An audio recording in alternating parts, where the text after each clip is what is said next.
image, celle du week-end. Une image avec du son aussi. Évidemment, elle est marquante cette image quand même, vendredi soir à la Méno, Strasbourg, Paris Saint-Germain. Alors il y a le son et puis il y a l'attitude de Kylian Mbappé qui en demande un peu plus, qui est agacé vraisemblablement évidemment par ses sifflets. On l'a vu, on l'avait vu face à Brest également un peu dans cet état d'esprit-là, agacé, énervé. Est-ce que vous comprenez, messieurs, ce petit moment de tension de sa part à lui? Il y a quoi dans sa tête, Chris? Je pense que ça fait partie de jeu. Je pense que les supporters vont le siffler. Après, lui, il provoque aussi. Moi, je ne vois pas un problème par rapport à ça. 23 tirs à 4, voilà pour le bilan de ce match. Le LOSC qui menait 4-0 à la mi-temps. Ça faisait 10 ans que le LOSC n'était pas rentré au vestiaire à la mi-temps avec 4 buts d'écart. Très belle victoire, effectivement, lilloise. On va retrouver Christophe Bureau sur place avec l'homme du match, Christophe. Dites-nous quelles sont les ambitions du LOSC cette saison. Ouais, je pense que on savait que c'était un match très important parce que le classement il est très serré. Et après, nous, on veut finir le plus haut possible. On sait qu'il y a des matchs aujourd'hui qui ont été un score favorable pour nous, qui nous permet de remonter un petit peu. Et c'est ça qu'on veut, on veut monter le plus haut possible. Lorient n'est plus dernier du championnat. Ça fait du bien, c'est fondateur pour la suite. Ça fait longtemps qu'on court après une victoire, enfin. Et ouais, c'est que du positif pour la suite. En revanche, Metz se retrouve barragiste après cette 7e défaite consécutive qui fait grincer les dents de ses supporters. Rennes s'impose malgré une fin de rencontre délicate. 4e victoire de suite pour regarder vers le haut. Il y a de la croyance maintenant aussi dans la possibilité de créer du danger, de battre des adversaires et de faire une série de victoires. C'est très clair dans l'esprit de chaque joueur. Il y a une déception par rapport à la première partie de saison et une réelle volonté de montrer un autre visage durant ces débuts d'année 2024. Quand tu fais une première mi-temps comme ça, tu mérites rien d'autre que de perdre à domicile.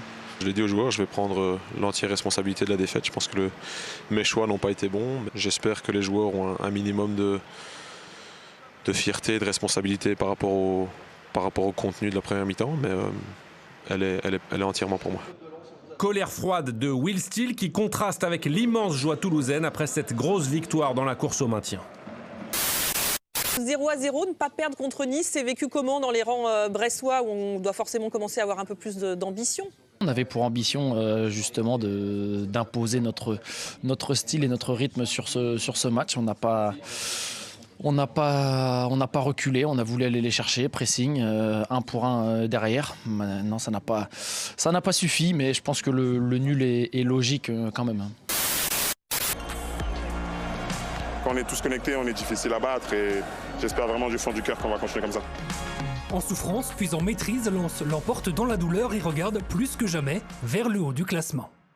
Deuxième succès de suite en Ligue 1 et deuxième succès à l'extérieur pour le Racing Club de Lens. Alors succès qui porte évidemment la marque de Brice Samba, c'est plutôt habituel.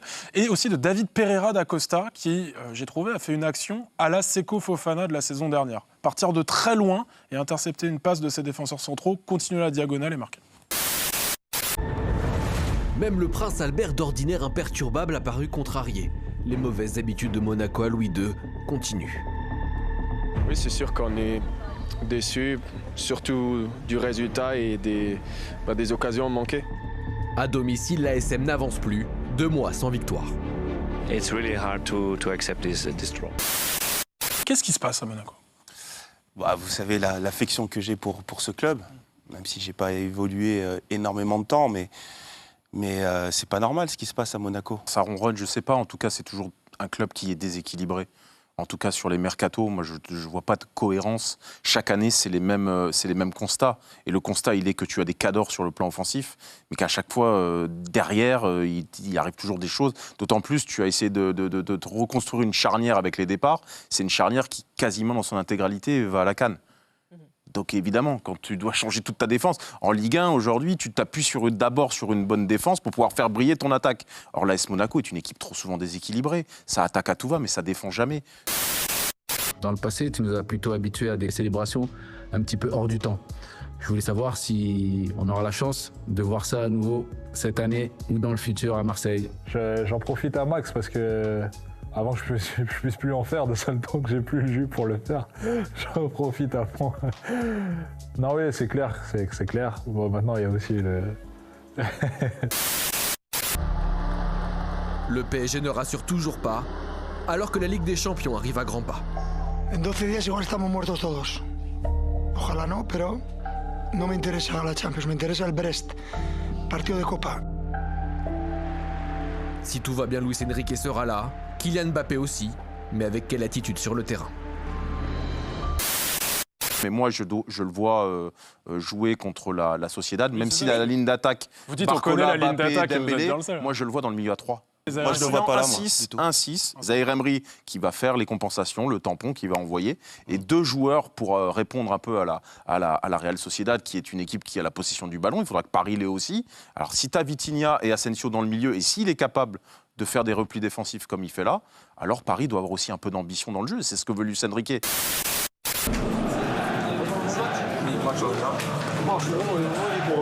C'est jamais, le parfait.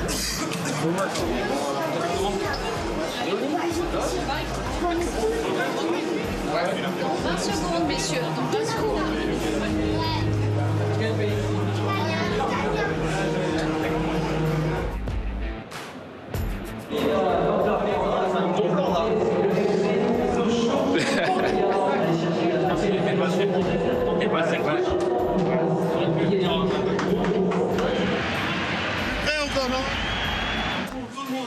Bien concentré les gars, vamos. Les mains c'était vous les gars, les mains c'était vous, deuxième mi-temps, on y va. C'est maintenant, c'est maintenant. Un mot peut-être sur cette victoire cet après-midi des Rennais. Voilà, merci beaucoup, c'était vraiment la réaction de l'après-midi.